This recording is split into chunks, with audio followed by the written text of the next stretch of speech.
En la unidad 2, que se llama el estudio de los fenómenos naturales desde una perspectiva interdisciplinar, vamos a, evidentemente, como vamos a estudiar los fenómenos naturales, vamos a estudiar o vamos a revisar más bien cuáles son esas ciencias naturales. Ajá. Que a lo mejor ya las sabemos, pero no nos acordamos que las sabemos. En la primaria, en la secundaria, nosotros estuvimos muy cercanos de las ciencias naturales, las estuvimos estudiando. Si acuerdas, ¿te acuerdas que en la primaria y en la secundaria llevabas las materias, las asignaturas?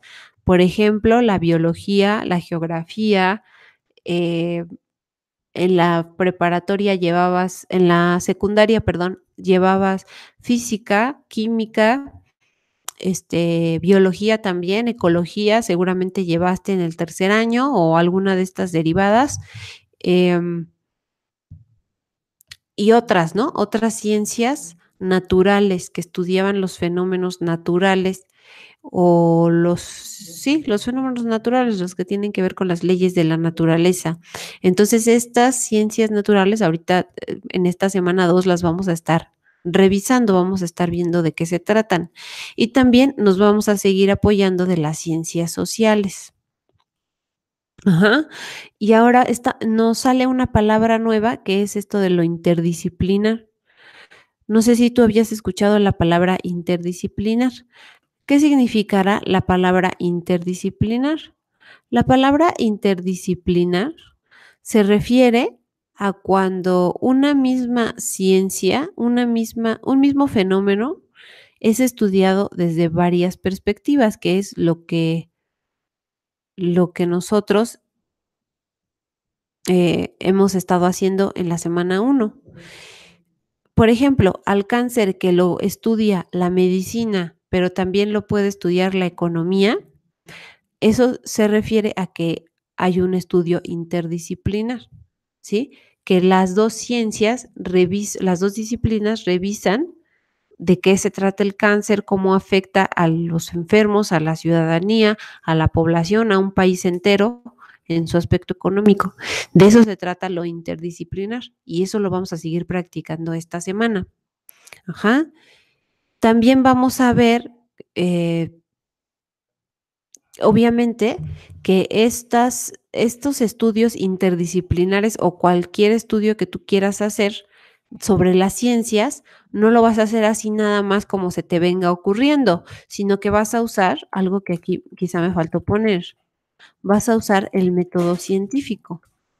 Es decir, vas a seguir unos pasos muy establecidos. A través de los siglos se ha venido perfeccionando el método científico y con ayuda del método científico es que se llevan a cabo las investigaciones en las ciencias naturales. Y también las ciencias sociales se apoyan del método científico, aunque también utilizan otros métodos, pero bueno, es importante cuando se apoyan del método científico para resolver los problemas que quieren resolver o que quieren investigar. Las ciencias naturales, por fuerza, deben de usar el método científico para resolver sus problemas. Entonces, esto también lo vamos a ver. Pero cuando uno está investigando para resolver problemas, ya sea de las ciencias naturales o de las ciencias sociales, ya sea que queramos resolver un fenómeno natural o un fenómeno social, un hecho histórico, necesitamos buscar información, ¿verdad? Pero lo vamos a hacer en fuentes confiables. Es decir, no le voy a preguntar a mi mamá, que, es una persona que, no sé, que no es doctora, que no es médico, no le voy a preguntar sobre el cáncer. Oye, ¿cómo se cura el cáncer? Porque la información que me va a dar no va a ser confiable. Para, resolver mis dudas sobre los problemas que quiero estudiar, tengo que revisar a los especialistas, a las fuentes confiables, ¿verdad? Ya sea que le haga una entrevista a un científico que se encargue de la oncología, que es la disciplina que estudia el cáncer, o a una persona estudiosa de cómo el cáncer afecta la economía del país, a un economista que se dedique a estudiar este fenómeno particular, ¿no? Entonces, tengo que recurrir a fuentes confiables. Y estas fuentes confiables también son las que vamos a estar revisando, checando esta semana. ¿Y qué tiene que ver eso con nosotros? Por eso aquí puse esta pregunta, ¿yo qué? O sea, ¿qué tiene que ver las ciencias naturales, el método científico, lo interdisciplinar y las fuentes confiables conmigo? Eso lo vamos a revisar en las tareas. Por eso una de las primeras tareas se llama la biología en mi vida y es la primera que vamos a ver. Voy a ver sus comentarios. La meteorología es la ciencia que estudia, o la disciplina que estudia los huracanes. Es correcto. La geofísica también.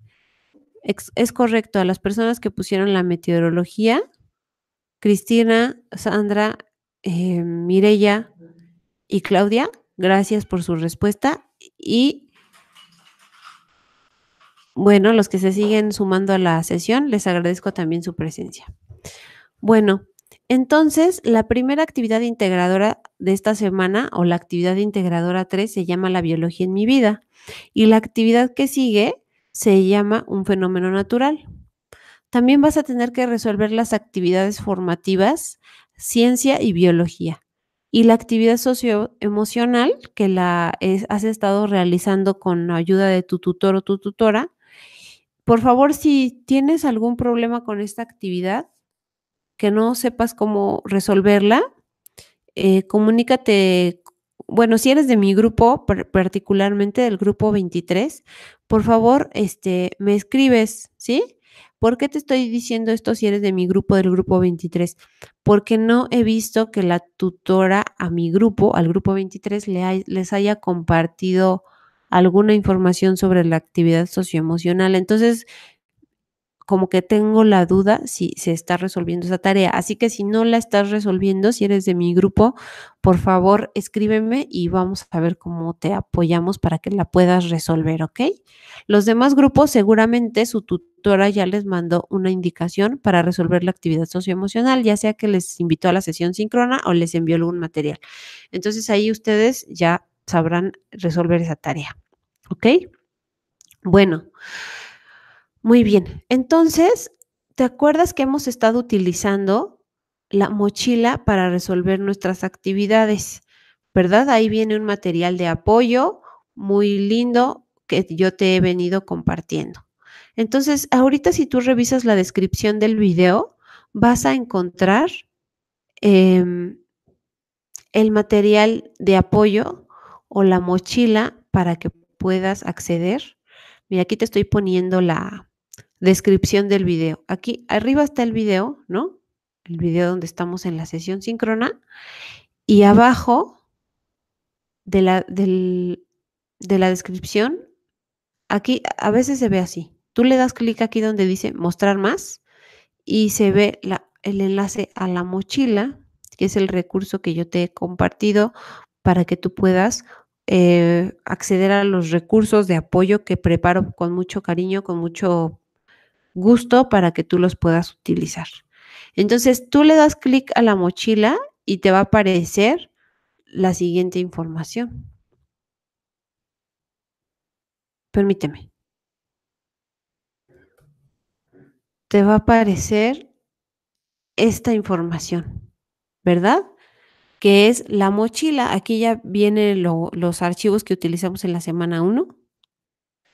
Y aquí, a partir de la tercera columna, vienen los archivos y materiales. Ya se me perdió aquí la mochila. Que vamos a utilizar en la semana 2. Perdón, que serían estos. Archivo de trabajo para la actividad 3, el video método científico, el archivo de trabajo de la unidad 4 y el apoyo para la actividad 4, tipos de texto. ¿Ok? Entonces, te pido por favor que descargues el archivo de trabajo porque lo vamos ahorita a abrir. Le das aquí clic y aquí hay un botón que dice descargar. Le das clic en descargar. Se descarga en tu computadora y lo puedes ahí abrir y empezar a editar. ¿Ok? Bueno, eso ahorita lo vamos a utilizar. Bueno, me voy a regresar tantito a la plataforma porque te voy a indicar qué, recursos te van a servir para esta semana realizar la actividad de integradora 3 que se llama La biología en mi vida. Aquí está la actividad integradora 3 y aquí está la actividad integradora 4. Y bueno, evidentemente todos los recursos te van a servir, ¿verdad? Todos son importantes para revisarlos, para que los tomes en cuenta. Pero, uno de los que te va a servir más es este que dice características de la ciencia. Y aquí yo lo tengo abierto y es esto, características de la ciencia. Entonces, yo te estaba contando que para resolver un problema, tú tienes, si es un problema como un fenómeno natural, imagínate el problema de la contaminación, ¿sí? Es un problema que es un fenómeno natural porque afecta a a la a los ecosistemas, ¿verdad? Afecta al ecosistema donde viven, aunque tú en la ciudad, si tú vives en una ciudad como yo, donde ves pocos bosques, pocas selvas, no ves ninguna playa y ves poca, variedad de animales, aunque tú pienses que no vives en un lugar, en un ecosistema, pues sí vives en un ecosistema, solamente que es un ecosistema urbano y, pues, ya con pocos recursos naturales, ¿no? Em bueno, entonces, evidentemente, el fenómeno de la contaminación ambiental, que es por las emisiones de dióxido de carbono, o la contaminación por la basura, pues es un fenómeno natural que afecta a nuestro ecosistema, lo degrada, lo hace, le causa daños, afecta a la variedad del ecosistema, ¿no? Entonces, si yo quiero resolver este problema, este fenómeno natural como la contaminación, pues necesito recurrir al método científico, a las características de la ciencia. Entonces, la ciencia es sistemática.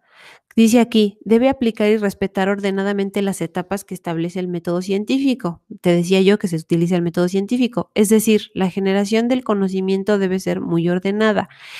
Es decir, yo tengo que seguir los pasos del método científico, ¿sí? Que son observación, hipótesis, comprobación de la experimentación y comprobación de la hipótesis, así en pocas palabras.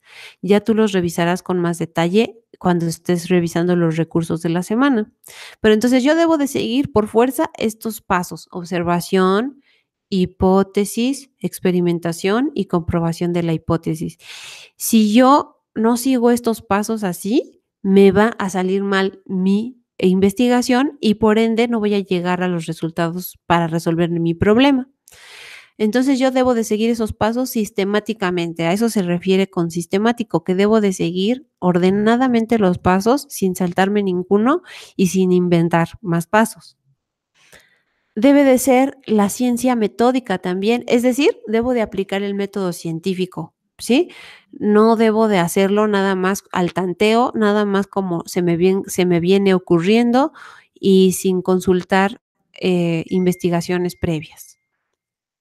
Entonces, necesito ser metódico o metódica cuando estoy aplicando el método científico, evidentemente, y quiero resolver un problema como un fenómeno natural.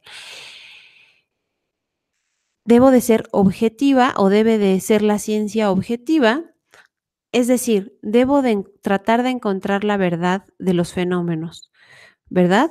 No me debo de quedar con ninguna duda, siempre debo de encontrar la verdad, debo de ir al fondo de la situación y obviamente basarme en pruebas que yo pueda ver. A eso se refiere el objetivo, a que yo pueda ver, esa verdad, que yo la pueda tocar, que yo la pueda ver, que yo la pueda, pues, por lo menos ahí mirar de frente, ¿sí? A eso se refiere con que sea objetiva, es decir, que no me voy a imaginar nada, sino que lo voy a resolver con base en la verdad. También la ciencia es verificable, es decir, que yo, si estoy aplicando un experimento, yo lo puedo repetir una y otra vez y me tiene que salir siempre el mismo resultado, ¿verdad? Y lo tengo que comprobar. Es decir, si yo digo, este, las emisiones de carbono, de dióxido de carbono afectan a la salud de los niños, Si yo estoy haciendo esa aseveración, con ayuda del método científico hice esa aseveración, entonces tengo que verificar eso, que el CO2 afecta la salud de los niños, y entonces tendré que presentar alguna prueba donde a un niño que ha vivido cerca de o en una ciudad está afectada su salud por el CO2 y debo de presentar alguna prueba de laboratorio, ¿verdad? No nada más decir las cosas porque sí, sino que tengo que verificar lo que estoy diciendo. Y también la ciencia es modificable, es decir, que no es estática. Si no, no tuviéramos tantos avances científicos.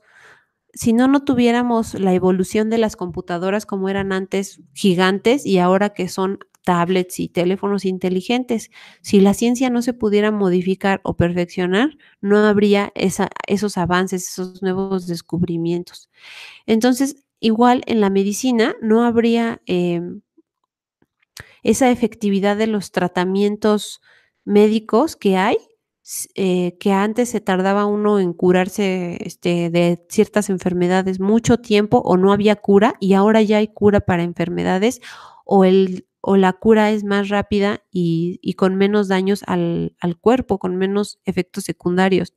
Todo eso se ha logrado gracias a que la ciencia es modificable, es decir, que si ven algún error, lo modifican, lo perfeccionan para que la siguiente vez salga mejor, ¿sí? Obtenga un mejor resultado. Entonces, estas son las características de la ciencia. ¿Por qué te dije todo esto? Porque lo vamos a usar para la actividad 1. También en la actividad 1 vamos a revisar, como te digo, vamos a revisar el tema de la contaminación.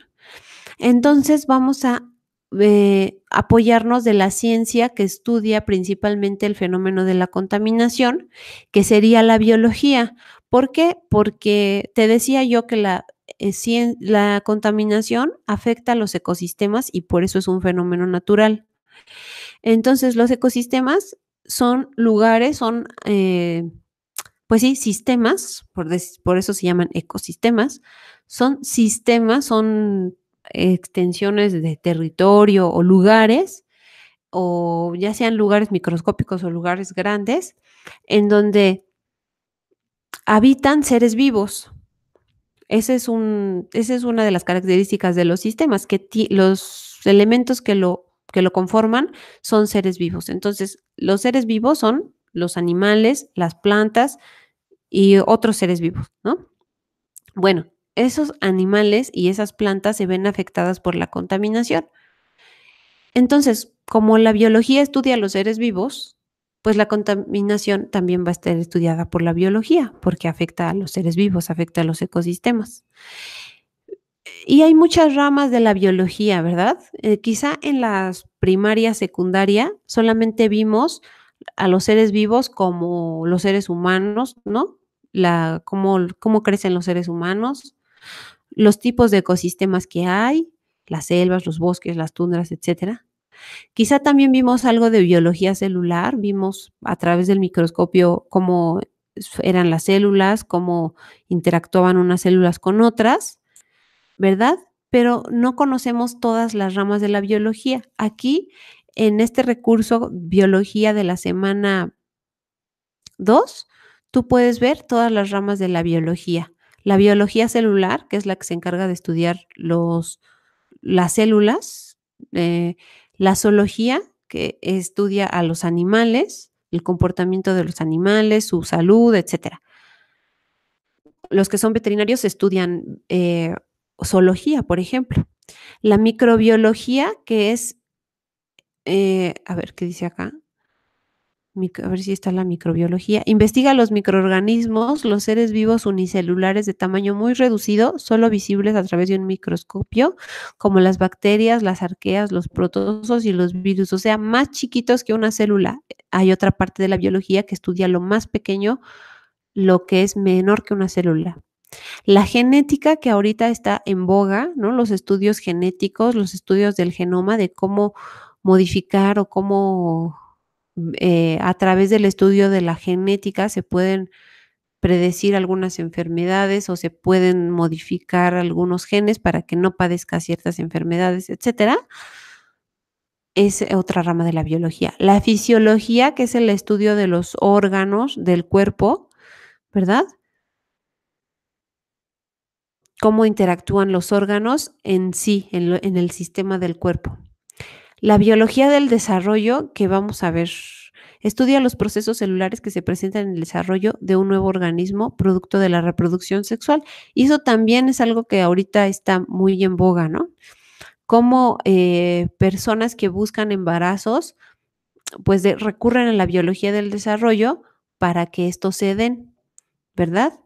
O como, no sé si sabes que hay bancos de óvulos y bancos de espermatozoides para las personas que no pueden concebir hijos porque sus óvulos, sus espermatozoides no funcionan, pues recurren a estos bancos y esto lo hace la biología del desarrollo. Biología marina, que estudia los seres vivos de los mares y océanos. La biología molecular, que pues imagínate, también estudia lo pequeño como las moléculas, la botánica, que estudia todo lo relacionado con las plantas, los vegetales, las plantas, y la biología, la otra rama de la biología, que es la ecología, que es cómo los seres vivos se desarrollan o se interactúan con su hábitat, cómo se afectan los unos a los otros, ¿no? Cómo los seres vivos afectan al ecosistema o cómo el ecosistema modifica también el comportamiento de los seres vivos, de los seres humanos, por ejemplo, de los animales.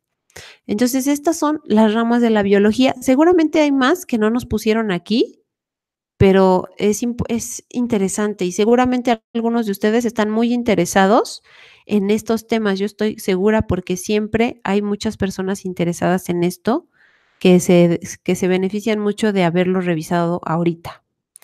Entonces, sigo saludando a Cristina, Eric, Georgina, Marta, Dani, Ale, Beatriz Soto. Excelente. Bueno, entonces estos recursos te van a servir para la tarea que vamos a realizar a continuación. ¿Ya descargaste el archivo de la actividad integradora 3? El archivo de la actividad la biología en mi vida. Bueno, si no lo has descargado, descárgalo. Acuérdate que está en la mochila. Y si ya lo descargaste, entonces ya lo voy a abrir. Es la biología en mi vida. Esta actividad de la biología en mi vida está bien interesante. Yo sé que te va a gustar mucho y te va a hacer reflexionar, que yo creo que es lo mejor de esta tarea. Esta tarea me gusta porque te hace pensar en cosas que no habías pensado antes, quizá. Entonces, esta tarea consiste en leer un texto. Bueno, más bien son dos textos, pero el primero que tienes que leer se llama Papel o Plástico, que encuentras en esta liga. Está en la revista. ¿Cómo ves? Que es una revista de la UNAM. Es una revista muy, muy interesante de divulgación científica. Entonces, este artículo que se llama Papel o Plástico nos habla sobre este dilema que tenemos cuando vamos a la panadería, que nos pregunta la persona que nos está atendiendo, que nos está empacando nuestro pan, y nos pregunta, ¿bolsa de papel o plástico? Y tú te quedas pensando y dices, híjoles, ¿cuál? Bueno, deme la de papel o deme la de plástico, ¿no? Y a veces uno elige, por ejemplo, la de papel porque piensa que esta bolsa contamina menos que la de plástico. A veces uno ni lo piensa y no hace nada y nada más le dice, sí, démela donde sea, ya no importa. Pero bueno, a veces decimos, no, pues la de papel porque contamina menos, ¿no? Entonces, así empieza este texto a decirnos que nosotros tenemos esta idea de que la bolsa de papel contamina menos, pero nos muestra evidencias basadas en estudios científicos de cómo el papel, la bolsa de papel, a la larga produce más contaminación que la bolsa de plástico. Y ya nos va explicando, de acuerdo a diferentes pruebas que nos va presentando, por qué es así. Yo te recomiendo que lo leas para que te des cuenta de las pruebas que presenta de por qué el papel contamina más que la bolsa de plástico. De todas formas, también nos dice, el plástico también contamina. O sea, de cualquiera de las 2 que uses contamina, ¿verdad? El plástico también tiene su parte contaminante y bueno, pues evidentemente la más obvia es porque se usa petróleo en su elaboración, ¿verdad? Porque estos desechos tardan más en degradarse que la bolsa de papel y porque muchas veces van a parar al mar, lo cual es bastante triste, bastante, eh, feo ver cómo los animales marinos, pues, se mueren a causa de las bolsas de plástico. Entonces, es una buena reflexión la que se hace en este documento sobre qué tipo de bolsa utilizar. Y bueno, nos hace pensar en esto, y también nos hace pensar porque desde marzo de 2009, dice este texto, están prohibidas las bolsas de plástico en los establecimientos y en los mercados y en todos los lugares, y sin embargo se siguen utilizando. Yo, sigo yendo al mercado, al Walmart, al Aurrera, etcétera, etcétera, al mercado sobre ruedas, al tianguis, y me siguen ofreciendo bolsas de plástico cuando esto ya, por ley, ya no se debería hacer. Entonces, ¿qué es lo que está pasando? ¿Por qué no nos estamos haciendo conscientes de que ya es una ley y que ya no se deben usar bolsas de plástico? Que es más fácil llevar nuestra bolsa de mandado y ahí echar nuestro mandado, ya sea que vayas al súper o al tianguis. Es algo importante de reflexionar y es importante, yo te pido que lo leas y reflexiones sobre estos temas. Muy bien, ese es el primer texto que se te solicita leer. Y una vez que ya lo has leído, hay que resolver la tarea, la primera parte de la tarea. Entonces, de acuerdo con lo que vayas a leer, con lo que yo te he contado, con lo que vayas a leer, ¿cuál es la principal rama de la biología que estudia el problema que se aborda en la lectura? ¿Por qué? Entonces, a ver, con base en lo que hemos visto, yo creo que ustedes ya me pueden decir qué rama de la biología estudia este problema de las bolsas de plástico o bolsas de papel. Y si ustedes gustan, me lo pueden comentar en el chat del video y yo aquí pongo la respuesta. No voy a explicar el por qué ya cada uno de ustedes lo tendrá que explicar detalladamente. Pero sí estaría bien que pudiéramos decir cuál es la principal rama de la biología que estudia el problema de las bolsas de plástico o de papel. ¿Ok? A ver, voy a revisar sus comentarios. Veo que están escribiendo bastante. Quizá les ha interesado este tema, ¿verdad?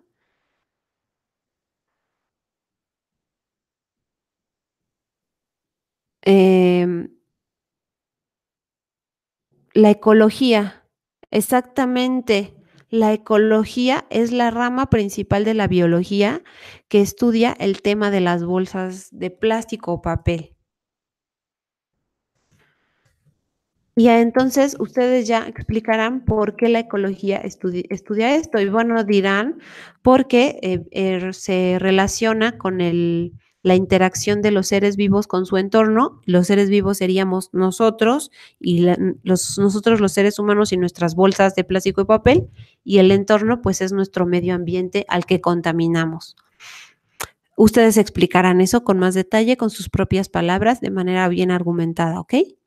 Después, nos pregunta aquí que si se cumple o no el método científico o las características de la ciencia. Dice aquí, el anterior problema está tratado desde el pensamiento científico. Completa la siguiente tabla e indica qué características cumple y cuáles no y por qué. Entonces, de acuerdo con lo que tú vayas leyendo en este texto de bolsas de plástico papel, comenta si las pruebas que se presentaron para decir que las bolsas de plástico o de papel contaminan, las pruebas fueron sistemáticas, fueron metódicas, fueron objetivas, fueron verificables y lo que está diciendo es modificable, es decir, se puede perfeccionar los estudios a las conclusiones a las que se llegaron. Y entonces ya aquí tú contestarás sí o no. ¿verdad? Por ejemplo, yo estoy poniendo solo ejemplos, ¿sí? No vayas a pensar que esas son las respuestas correctas. Aquí vas a poner sí o no, dependiendo, y aquí vas a explicar por qué. Entonces, las pruebas que presentas son sistemáticas y tú vas a decir sí, ¿por qué? Porque se realizaron estudios científicos para determinar que que la producción de papel contamina más que la producción de bolsas de plástico. Más o menos así vas a ir contestando con todas, ¿sí? Vas a ir tú contestando. Y por favor, no pienses que esto es lo correcto, es solo un ejemplo, ¿sí? Muy bien. Es más, voy a borrar esto, si no después va a ser contraproducente. Aquí vas a poner sí o no y aquí vas a poner por qué. Muy bien. Ahora, menciona 3 ejemplos de cómo abordan el problema de la basura otras disciplinas. Entonces, aparte de la biología y de la ecología, como ya ustedes bien mencionaron, ¿qué otras disciplinas ustedes piensan que se enfocan o pueden estudiar el problema de la basura? A ver, ahorita denme los ejemplos, aunque no hayan leído el texto, más o menos ustedes se pueden dar una idea de qué disciplinas, qué ciencias estudian el problema de la basura. Así como al cáncer no solamente lo estudia la medicina, sino otras disciplinas, como el derecho a la economía, al problema de la basura, ¿qué otras disciplinas lo estudiarán? A ver, díganme 3 y aquí los voy a apuntar. Díganme 3, los que piensen que puede ser. Por ejemplo, ¿qué ciencia o qué disciplina estudiará, eh, esto de la producción de bolsas de plástico? ¿Sí? ¿A qué ciencia le importa ver la eficiencia? O sea, que las bolsas de plástico contaminen menos. ¿Quién lo podría estudiar? La química, ¿verdad? La química podría estudiar eso, la química. Entonces aquí vamos a poner química. Otro que pudiera estudiar, esto de las bolsas cómo afectan las bolsas de plástico o cómo afecta la basura. El derecho, dice Javier, porque hay leyes referentes a a los desechos, ¿verdad? Exacto, el derecho. A ver, otra. La química ya. La astrofísica, ¿por qué? A ver. Em, Aquí me ponen que la economía también puede ser porque evidentemente estos desechos, el tratamiento de los desechos también es un costo. Eso muchas veces no lo pensamos, pero nosotros tenemos nuestra basura y se la damos al del camión de la basura. ¿Y qué pasa después? ¿Cómo se deshacen de esos desechos? ¿Cómo los tratan? ¿Cuánto le cuesta al Estado deshacerse de esto? El año pasado, el estado de Morelos tuvo problemas precisamente porque ya no cabía la basura de la Ciudad de México, del Valle de México, a que se llevaban a Morelos.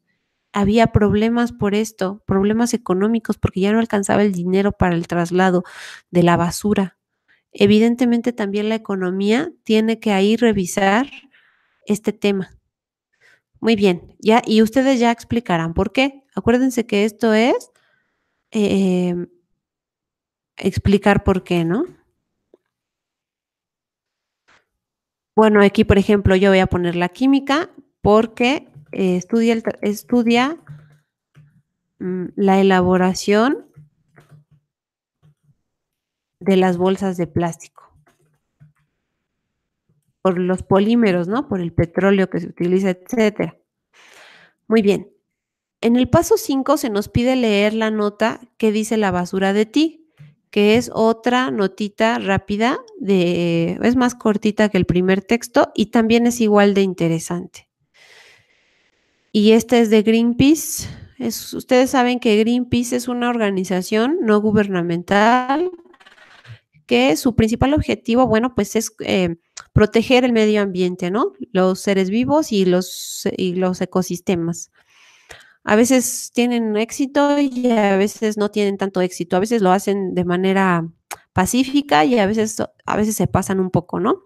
Pero bueno, y mira qué curioso que esta nota la publicaron el 19 de septiembre de 2007, el día del sismo del año pasado.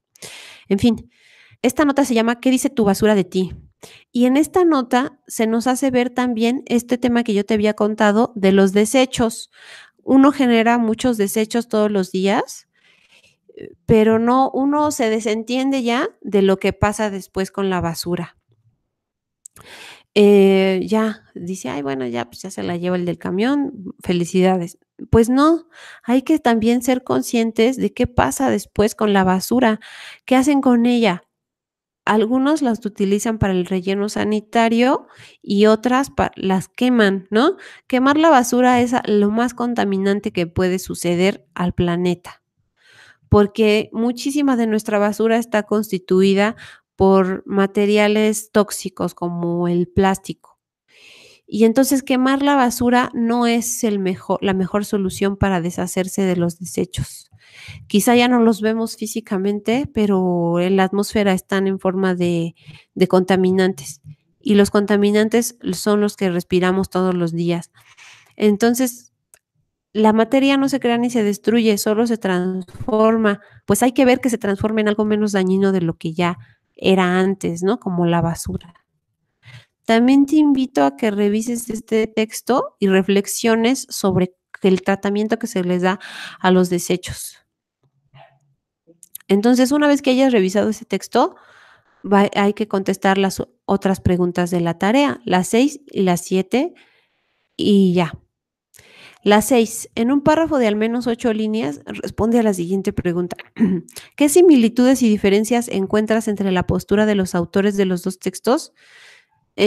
Bueno, pues el primer texto es del autor, Benjamín, ya no me acuerdo su apellido, Benjamín Ruiz, y el segundo texto es de Angélica Simón. Entonces, ellos exponen su punto de vista sobre el uso de las bolsas de papel o plástico o de la basura que generamos.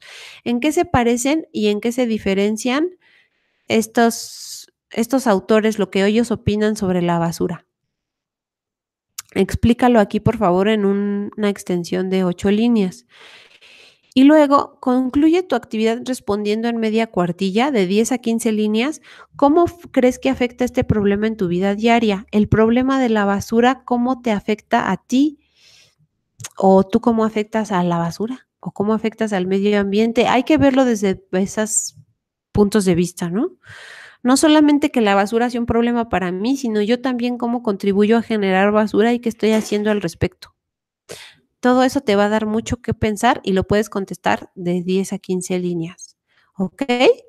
El paso 8 y 9 es sobre el formato. Te pido que los revises también para que envíes tu tarea correctamente en un formato adecuado. Y eso sería todo con respecto a esta tarea, la actividad 3. Coméntame si tienes alguna duda. Yo soy de Morelos y sí hubo ese problema, dice Mirna. Efectivamente, les decía yo que hubo un problema de la basura el año pasado.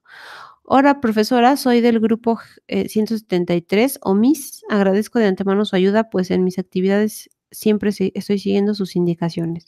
Qué bueno, OMIS, qué bueno que te sirva y que sea útil para ti. Alexis Mesa pregunta cuánto es media cuartilla y ya les puse que es de 10 a 15 líneas. De 10 a 15 líneas de escritura, ¿ok? Bueno, si tienen alguna duda sobre esta tarea, ahorita me la siguen escribiendo. Ya me voy a ir a la siguiente tarea. La siguiente